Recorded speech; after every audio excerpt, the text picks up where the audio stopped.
Yan. So, nandito po tayo sa bayan ng San Miguel. Papagawa po natin itong ating makina. Palalagyan po natin ng racing clutch spring. Tapos papalitan natin ng clutch pulley. Saka po papalitan natin ng bola, no? Para gumanda ang tunog.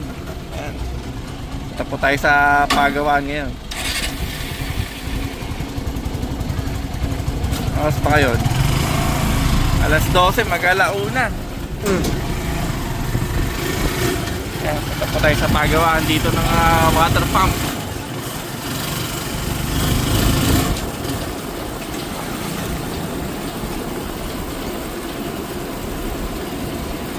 Anong konti pa po? Doon sa may ano po, sa may poste po doon. Apo.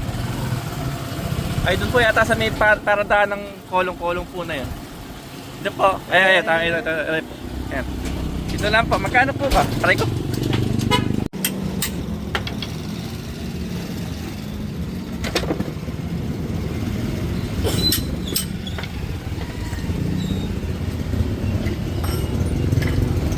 Ay, tagal na po niya. Baklasan na.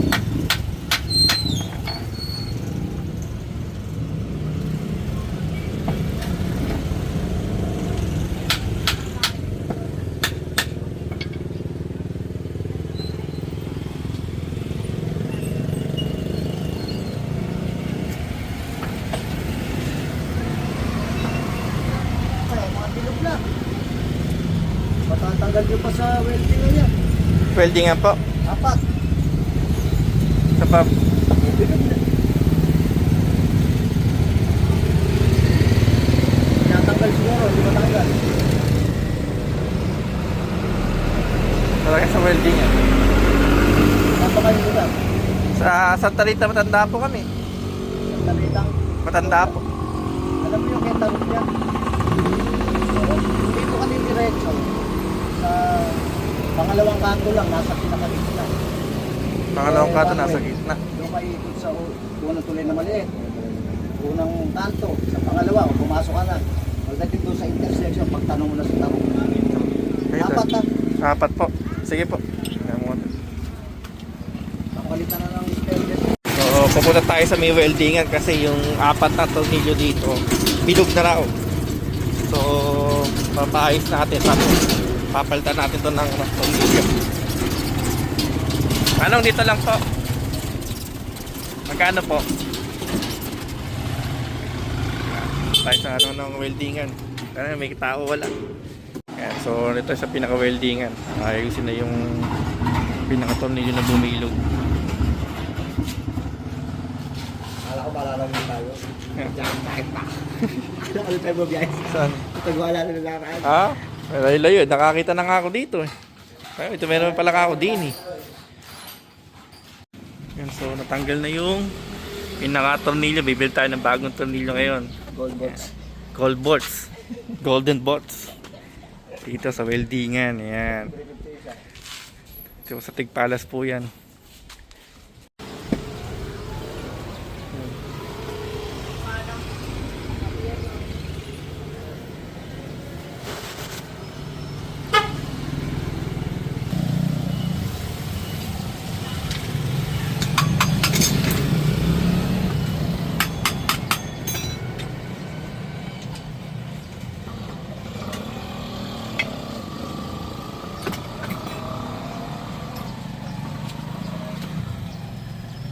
Ito bibili natin.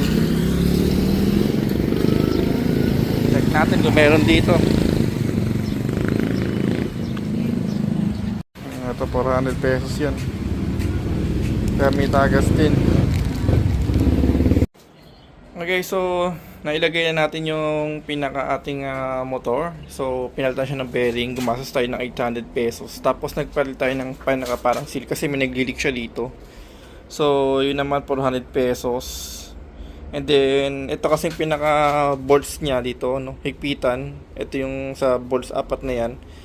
Bumilog na, so sabi palitan ng stainless. So, ayan. Stainless na 68 pesos, ano. Tapos yung pang welding kasi winelding to para matanggal yung ano. So, nagbayad yung 300. So, 800 yung labor ng bearing. Tapos,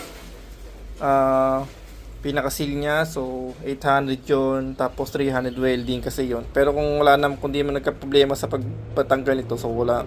Test tayo 300 kaso kailangan na palitan yung tornilyo. So ayun, 300 pesos yun. Tapos 68 yung apat na yan. 800 yung labor.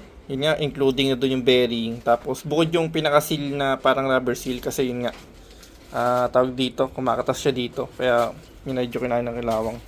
So yun, so ang problema nga natin guys kasi mabilis siyang umakyat, mabilis din siyang bumaba. Yun, tapos yung ugong na niya, iba na. So nag-drain na tayo. Wala na siyang laman. Tinanggal natin tong pinaka-meter niya para sumingaw. Tapos yung ilalim diyan kaya medyo basa dito sa paligid na yan. Gumagamit po tayo ng water storage tank. Yan, so buksan na po natin to, no.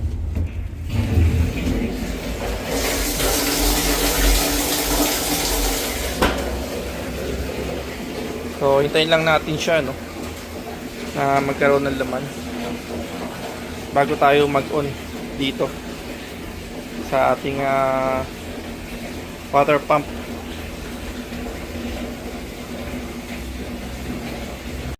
Okay, so ayan, puno na siya guys. Ito yung pinaka-storage tank mula sa ating source.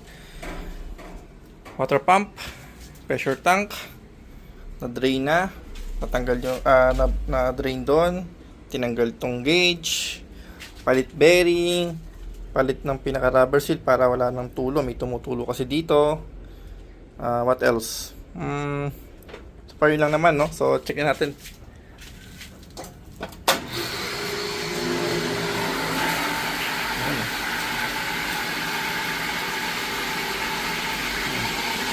Maganda na itunog niya guys. Medyo pino. Ano? Pino-pino na.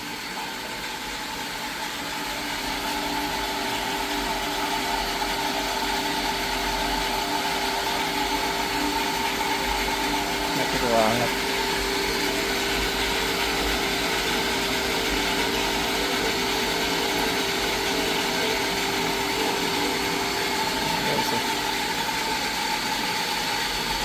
Okay na, no?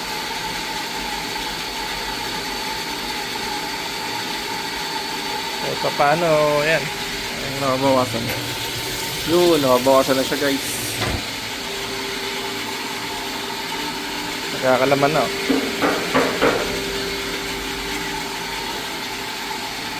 Yan.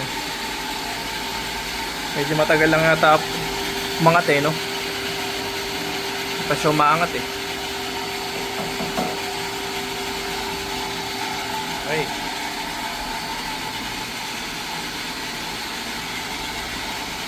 So yun guys, okay na siya, no? Pino na mandar.